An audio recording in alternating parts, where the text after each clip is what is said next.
అగ్గిపెట్టె హరీష్ రావు గారు, నీ అగ్గిపెట్టె రాజకీయాలు ప్రజలంతా, యావత్ తెలంగాణ ప్రజలంతా గమనిస్తా ఉన్నారు. నువ్వు ఏదైతే నిన్న ఎస్ఎల్బిసి టనల్ దగ్గర రచ్చ చేసినావో ఆ రచ్చంతా నీ అగ్గిపెట్టె రాజకీయాలు అని చెప్పి నువ్వు మళ్ళీ నీ అగ్గిపెట్టె రాజకీయాలు మొదలుపెట్టినావని యావత్ తెలంగాణ ప్రజలందరూ గమనిస్తా ఉన్నారు.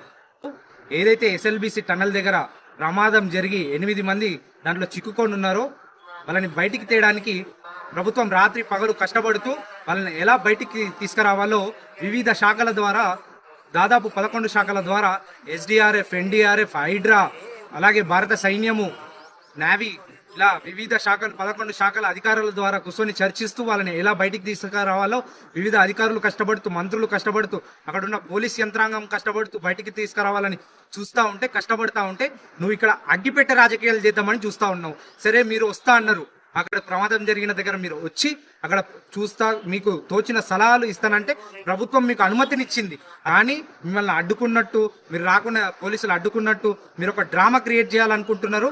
మిమ్మల్ని పంపించిన ఫామ్ హౌస్లో కూర్చొని మీ నాయకుడు, మీ ప్రతిపక్ష నాయకుడు, బీఆర్ఎస్ పార్టీ అధ్యక్షుడు ఫామ్ హౌస్లో కూర్చొని ఈ డ్రామాలు ఎవరైతే మిమ్మల్ని పంపించి డ్రామాలు సృష్టిద్దాం అనుకుంటో వారికి వెళ్ళి చెప్పు, రాత్రి పగలు ఈ ప్రభుత్వం కష్టపడుతుందని. నీ డ్రామాలు నమ్మే విధంగా లేదు. ఈ ప్రజలు నీ డ్రామాని తిరస్కరిస్తారు. నీ ఎంత డ్రామాలు చేసినా ప్రజలు నమ్మరు. కాబట్టి ఈ డ్రామాని మానుకో. వాళ్ళని ఎలా బయటికి తీసుకురావాలో ప్రభుత్వం కష్టపడతా ఉంది. దానికి తోచిన సలహాలు, సూచనలు చెప్పు, కానీ ఇలాంటి డ్రామాలకు పాల్పడకు హరీష్ రావు గారు. కాబట్టి తెలియజేస్తా ఉన్నా, ఇకనన్నా ఈ డ్రామాలు, అగ్గిపెట్టే డ్రామాలు గతంలో కూడా చూసిర్రు. ఇప్పుడు కూడా నువ్వు ఆ డ్రామాలు తీద్దామంటే ప్రజలు నమ్మే రోజులు పోయాయి. ఇకనన్నా మారాలని మీకు మీ ఫామ్ హౌస్ లో కూర్చొని నాయకుడికి తెలియజేస్తా ఉన్నా.